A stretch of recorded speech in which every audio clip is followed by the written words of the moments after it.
नमस्कार, मैं हूं खादिम अब्बास और आप देख रहे हैं यूपी सिटी न्यूज। दोस्तों, विधानसभा चुनाव यूपी में बहुत नजदीक हैं, चंद महीने बचे हैं अब। और ऐसे में तमाम राजनीतिक पार्टियां, तमाम संगठन यूपी में अपने आप को प्रेजेंट करने को लेकर काम कर रहे हैं। दूसरी ओर यूपी में जो बहुत बड़े वोट परसेंटेज के तौर पर देखे जाते हैं दलित, उनके आंदोलनों में बिखराव की स्थिति है। चंद्रशेखर रावण और मायावती में एक तरीके से बहुत ज्यादा सामंजस्य नहीं बैठ पा रहा है। हालांकि कुछ चर्चाएं सामने आई हैं, कुछ चीजें ऐसी सामने आई हैं कि जिससे ये लग रहा है कि चंद्रशेखर रावण मायावती से कुछ बातचीत करेंगे। इन्हीं सब मुद्दों पर आज हमसे बातचीत करने के लिए दलित चिंतक सतीश प्रकाश साहब मौजूद हैं और यूपी में जो चुनाव आने वाले हैं और दलितों की स्थिति क्या होगी, इन चीजों पे मुझसे वो चर्चा करेंगे। बहुत बहुत स्वागत है सतीश प्रकाश जी आपका हमारे इस शो में। सतीश जी, जैसा कि आप देख रहे हैं कि यूपी में कुछ ही महीनों में चुनाव होने हैं जी। दलित आंदोलनों में जैसा कि मैंने कहा कि बिखराव की स्थिति है। नजर आ रहा है कि एक तरफ मायावती बैकफुट पर हैं, हालांकि चंद्रशेखर रावण फ्रंट फुट पे खेल रहे हैं। वहीं बीएसपी का साथ चंद्रशेखर रावण देंगे, इसको लेकर कुछ चर्चाएं हो रही हैं, कुछ चीजें सामने आई हैं कि वो मायावती से बातचीत करेंगे कि दलितों को एक साथ लाया जाए और फिर चुनाव में एक मजबूत स्थिति के साथ उतरा जाए। तो आपको क्या लगता है कि चंद्रशेखर रावण और मायावती के एक साथ आ जाने से यूपी के चुनाव में क्या प्रभाव पड़ेगा? देखिए खादिम साहब, आप बड़े वरिष्ठ पत्रकार हैं और निश्चित रूप से आप नहीं, पूरा देश जो है इसी तरह के सवालों के ऊपर जो चर्चा करता है कि नहीं। और ये सवाल आप इस देश के मुसलमानों से पूछ सकते हैं या इस देश के दलितों से पूछ सकते हैं। मुसलमानों से इसलिए पूछ सकते हैं कि वो भी राजनीतिक रूप से अलग थलग है और दलितों को भी जानबूझ करके इस राजनीति के हाशिए से अलग किया जा रहा है। ठीक, अभी 2 दिन पहले बहन जी ने जब ये कहा कि हम उत्तर प्रदेश में खुद इलेक्शन लड़ेंगे, तो फिर ये सवाल पूछना मेरे हिसाब से कहीं ना कहीं समय को जाया करना है। रही बात चंद्रशेखर रावण जी एक पार्टी के राष्ट्रीय अध्यक्ष हैं और इस देश में कोई भी व्यक्ति, चाहे किसी भी जाति से हो, किसी भी धर्म से आता हो, अमीर हो, गरीब हो, उसके पास ये राइट है कि अगर उसके पास कोई विचार है और उसका विचार वो आगे जा सकता है, तो रावण जी के पास भी ये राइट है, उसमें क्या दिक्कत है। और अगर उनको ये लगता है कि उनके अलग लड़ने से या बीएसपी के अलग लड़ने से दलित मूवमेंट कमजोर होगा, तो मुझे नहीं लगता कि जब बहुजन समाज पार्टी एक सशक्त राजनीतिक दल के रूप में उत्तर प्रदेश में मजबूत है, जिसने दलितों की नहीं बल्कि तमाम वर्गों की एक मजबूत सरकार चलाई, उसको दलितों की सरकार नहीं कह सकते।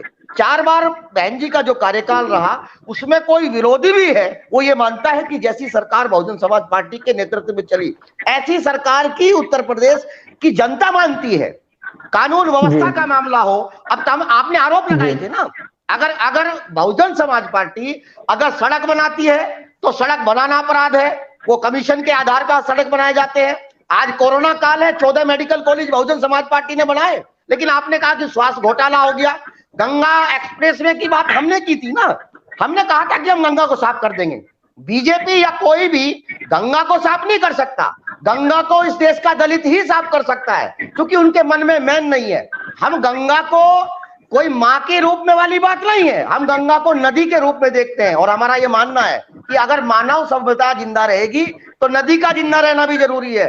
तमाम मानव सभ्यताएं नदियों के किनारे ही बसी हैं, हम उसको एक स्वच्छ नदी के रूप में देख रहे थे। लेकिन आप देखेंगे कि तमाम संवैधानिक संस्थाओं ने सवाल उठाया कि अगर वहां एक्सप्रेसवे आएगा तो गंगा मैली हो जाएगी।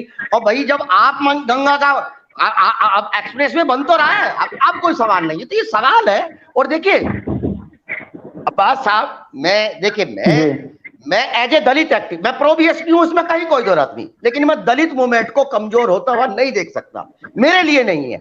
और देखिए कहीं भी, चाहे वो धार्मिक रूप से कमजोर हो, चाहे वो सामाजिक रूप से कमजोर हो, चाहे वो आर्थिक रूप से कमजोर हो, मेरा मानना यह है कि ऐसे वर्गों में भारत का संविधान भी ये कहता है भारत का संविधान ये कहता है कि जो सामाजिक न्याय की जो लड़ाई है, जो समानता की लड़ाई है, जो सहभागिता की लड़ाई है, वो जब तक नहीं आएगी जब तक इन वर्गों के लीडर्स अपनी बात कहने के सशक्त माध्यम नहीं ढूंढेंगे।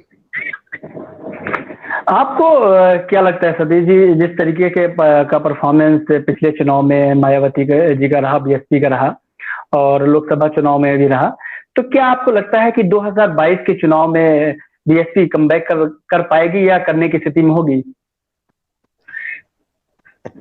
खादिम साहब, देखिए, भावनात्मक होकर के सवाल नहीं हो सकता, ठीक।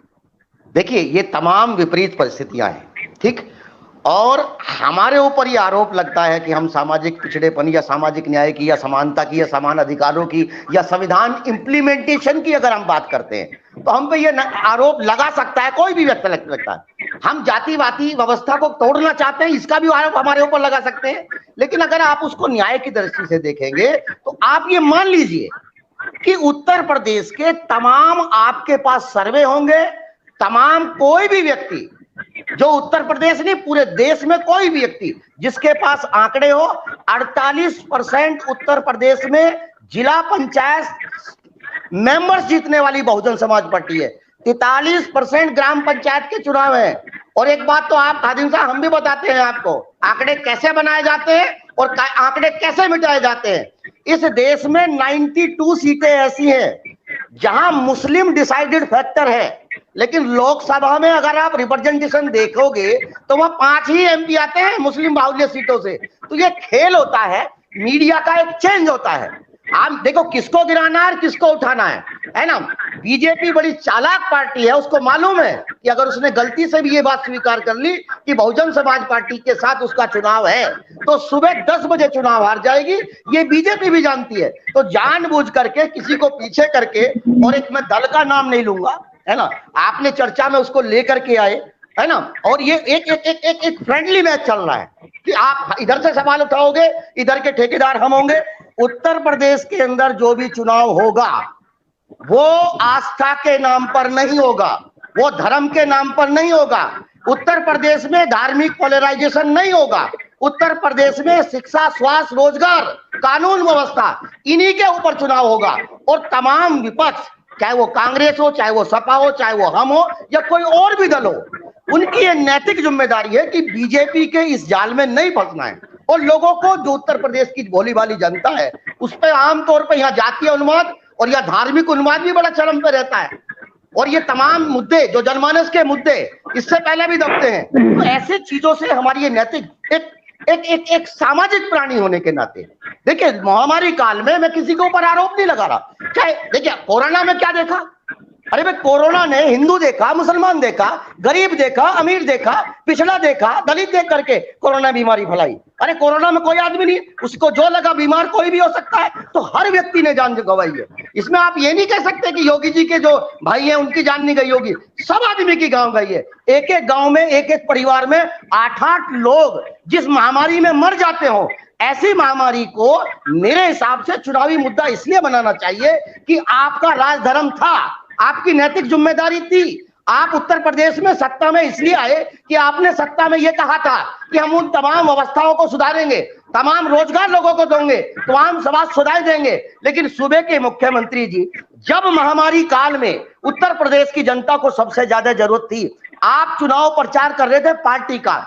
योगी जी सिर्फ बीजेपी के मुख्यमंत्री नहीं है, उत्तर प्रदेश के हर व्यक्ति का, चाहे वो हिंदू हो, मुसलमान हो, सिख हो, ईसाई हो, अगड़ा हो, पिछड़ा हो, गरीब हो, अमीर हो, हर के मुख्यमंत्री है। इसलिए उनका राजधर्म ये कहता था कि जब आपके प्रदेश में तमाम जनता के बीच में ये माहौल है, माननीय मुख्यमंत्री जी उत्तर प्रदेश में लौट करके आते, तमाम बीजेपी ने कहा कि जब मुख्यमंत्री जी 10-20 दिन सड़क के ऊपर रहते हैं, कोरोना खत्म हो जाता था। कितना अच्छा होता, कितना अच्छा होता। अगर योगी जी अगर पश्चिम बंगाल का चुनाव छोड़ करके अगर उत्तर प्रदेश में प्रवास करते, इतने लोगों की जो जान गंवाई है ना, आपने शमशान और कब्रिस्तान के बीच का डिफरेंस ही खत्म हो गया। आप तो नहीं कर पाए, लेकिन महामारी ने खत्म कर दिया। ये चीजें हैं सर अब्बास साहब, इनके ऊपर चर्चा होनी चाहिए। जी सतीश जी, जैसा कि आपने व्यवस्थाओं पे सवाल उठाया कि योगी जी अगर बंगाल में ही जाते, यहाँ पर भी जनता के बीच में रहते, जैसे आपने कहा कि वो सिर्फ बीजेपी के मुख्यमंत्री नहीं, पूरे प्रदेश के मुख्यमंत्री हैं। मैं अब मूल सवाल पे अपने आता हूं।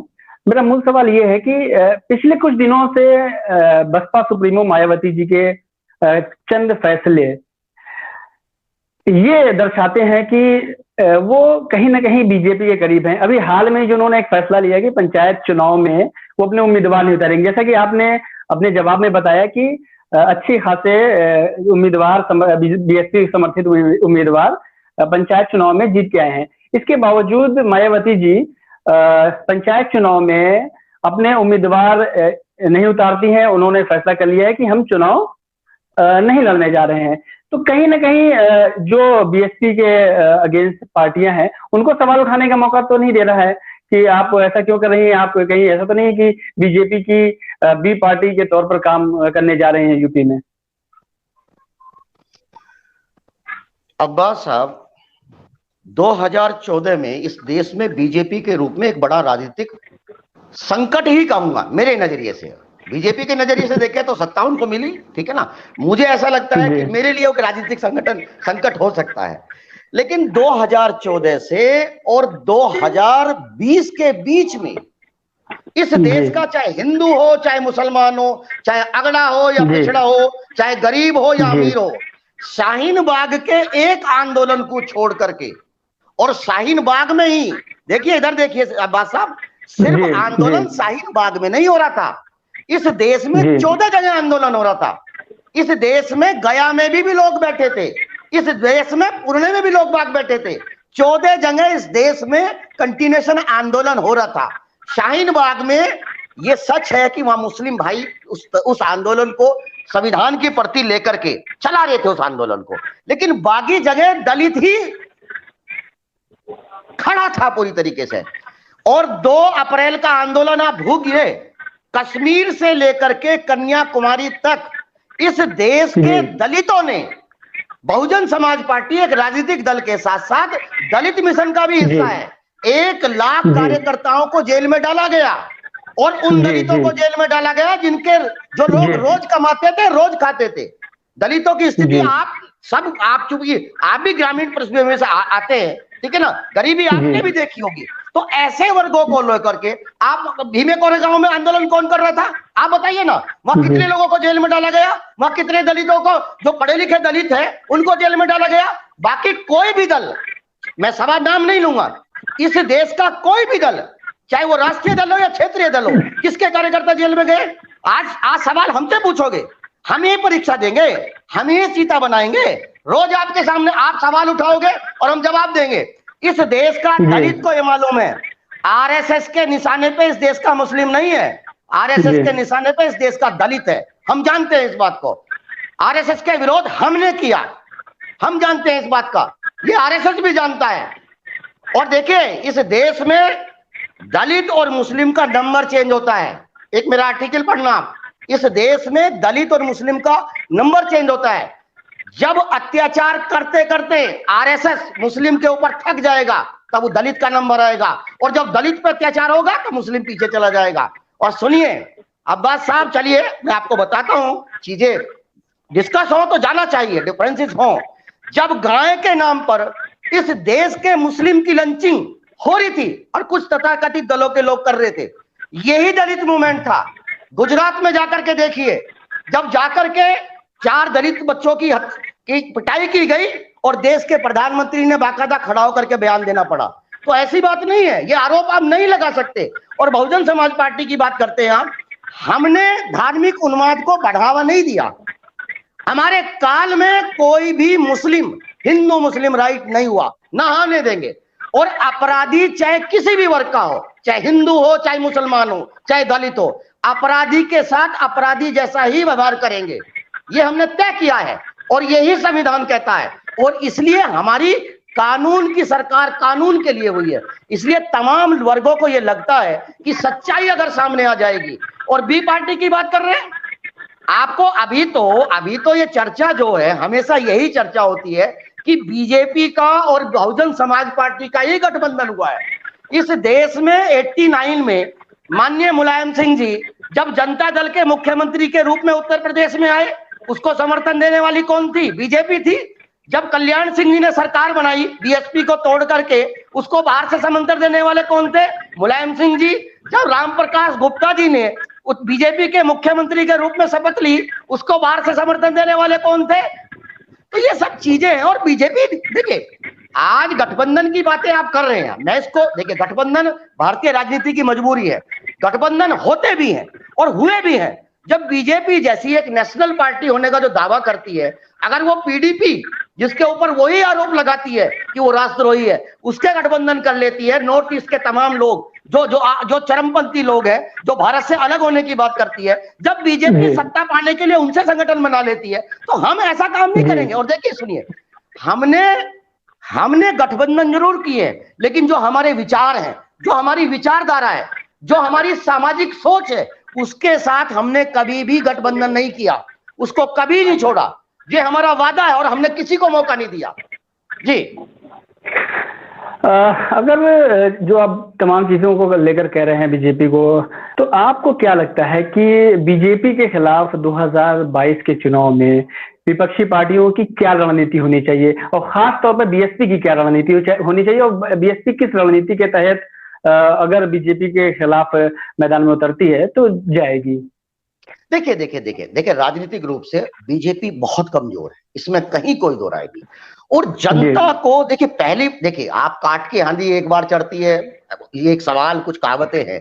ये सच है कि इस देश की भोली भाली जनता है, आज भी तमाम बहुत सारे वर्गों के लोग हैं जहां अशिक्षा है, अज्ञानता है, तो तमाम छोटे छोटे लालच, 15 लाख का धन, काला धन वापस आएगा, ये होगा, ट्रेन चलेगी, और वाराणसी से जो है शिप चलेंगे, कलकत्ता तक जाएंगे, सब स्मार्ट सिटी हो जाएंगे, बच्चे गोद में लिए जाएंगे, ठीक है ना। जो गांव है वो अभी तक सांसदों की गोद में ही है, उनको बीजेपी ने 7 साल में बढ़ने का मौका नहीं दिया।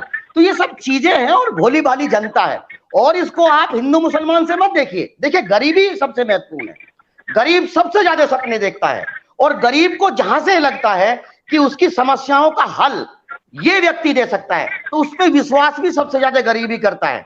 और इन गरीबों ने जो विश्वास किया था, देखिए सत्ता में कोई भी आए, लेकिन किसी भी व्यक्ति की ये नैतिक जिम्मेदारी है कि जो व्यवस्था के सबसे निचले पायदान पे है, चाहे वो किसी भी जाति और किसी भी धर्म का व्यक्ति हो, और ये भारतीय संविधान भी ये कहता है कि सरकार की नैतिक जिम्मेदारी यही है, सरकार का राजधर्म यही है कि जो सबसे कमजोर है उसके पास मदद सबसे ज्यादा पहुंचे। लेकिन आप देखेंगे कि सत्ता का जिस तरह का बंदरगाह बीजेपी के कार्यकाल में हुआ है, आपने योगी जी ने कहा कि या तो हम एनकाउंटर कर देंगे या अपराधी जेल में जाएगा। अगर सारे अपराधियों का एनकाउंटर हो गया और सारे अपराधी अगर जेल में चले गए, तो ये उत्तर प्रदेश में अपराध कहां से पनप रहा है? क्योंकि आपकी सोच में गड़बड़ थी। आपका जो अपराध से लड़ने का तरीका कभी भी धार्मिक नहीं होना चाहिए, कभी भी जातिवादी नहीं होना चाहिए। जो अपराधी है उसको अपराधी के नजरिए से ही देखना चाहिए। अच्छा, आपको सतीश जी, तमाम चीजों को देखकर चुनाव नजदीक हैं, तो जैसा कि कहा जा रहा है कि बीजेपी की तरफ से दावा किया जा रहा है जी। नहीं देखिए, आपने कहा अभी शायद आप यही सवाल पूछ रहे थे कि उत्तर प्रदेश में बहुकोणीय इलेक्शन हो या द्विकोणीय इलेक्शन हो, ये सवाल शायद आप पूछ रहे थे मुझसे जी। ये सवाल बीजेपी का सवाल है। बीजेपी को मालूम है कि उत्तर प्रदेश में जनमानस के मुद्दों पर विपक्ष का सामना बीजेपी नहीं कर सकती, उत्तर प्रदेश की जनता का सामना नहीं कर सकती। इसलिए बीजेपी हमेशा यह चाहेगी कि उत्तर प्रदेश का चुनाव द्विपक्षीय हो। और मेरा मानना यह है, एक एज ए पॉलिटिकल एनालिसिस, इस व्यवस्था को देखने के नाते, और बहुजन समाज पार्टी को जैसा भी हूं, मैं बोलता तो हुई हूं, है ना, मैं उसका समर्थक हूं, वोटर हूं, है ना, लेकिन मेरा मानना यह है कि तमाम राजनीतिक दलों को बीजेपी के इस जाल में नहीं पूछना चाहिए। बहुकोणीय इलेक्शन ही मेरा सवाल भी यही है। तो क्या आपको लगता है कि विपक्ष लामबंद हो पाएगा बीजेपी के खिलाफ?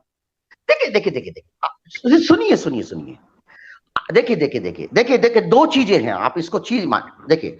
ये सच नहीं है कि बिखरावा विपक्ष बीजेपी को नहीं हरा सकता।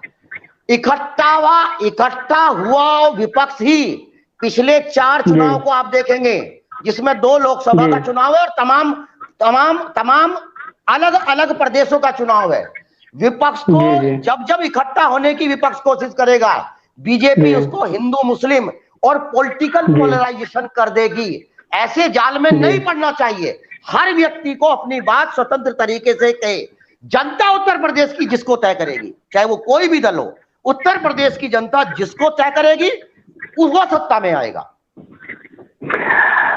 सतीश जी, आपने मायावती जी का भी शासन देखा है, आप उनके समर्थक भी हैं, और आपने अखिलेश यादव का भी शासनकाल देखा और योगी जी का भी देख रहे हैं।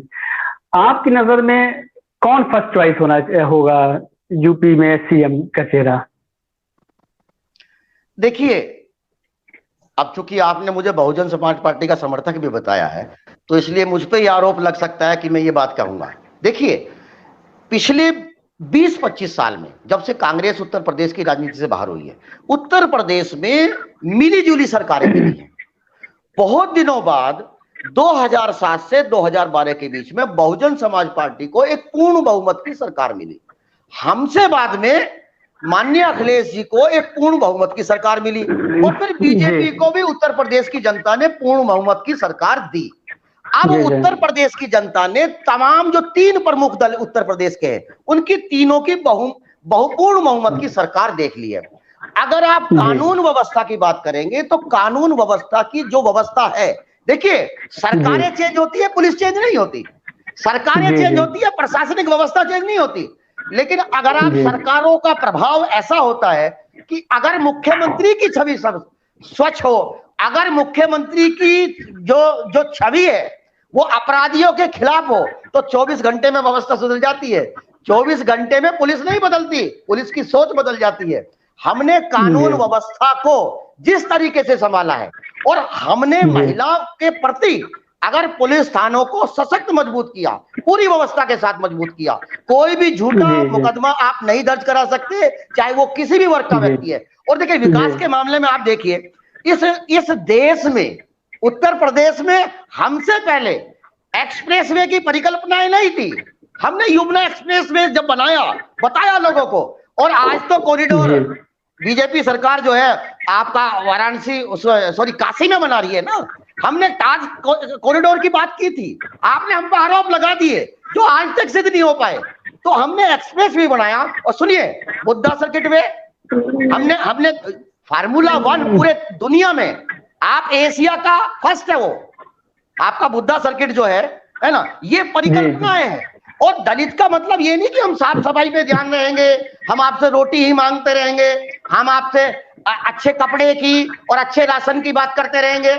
हमारा उद्देश्य यह है कि इस देश के दलितों के हाथ में अगर सत्ता आएगी, अगर उनकी सोच ठीक है, तो हम बेहतर कानून व्यवस्था, बेहतर स्वास्थ्य व्यवस्था, बेहतर सड़क व्यवस्था, हर आधुनिक तरीके से उत्तर प्रदेश की जनता को हम देंगे। शिक्षा व्यवस्था में आपको मालूम है कितने मेडिकल कॉलेज और कितने यूनिवर्सिटीज हमने बनाई है। वो किसी एक वर्ग के लिए नहीं है, वो तमाम लोगों के लिए है। हमने आज आप बिजली की बात कर रहे हैं, चलिए मैं आपको बिजली की बात बताता हूँ।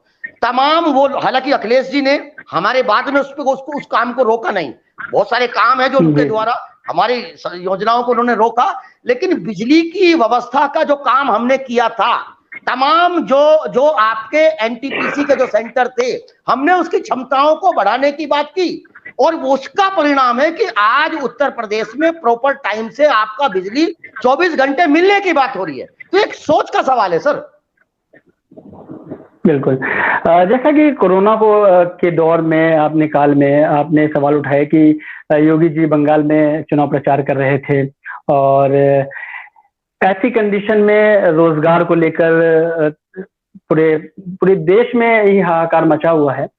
आपको क्या लगता है, आप अपने सीएम को, योगी जी को, कोरोना से निपटने, रोजगार देने और व्यापार को बढ़ाने में कितना नंबर देंगे उनको?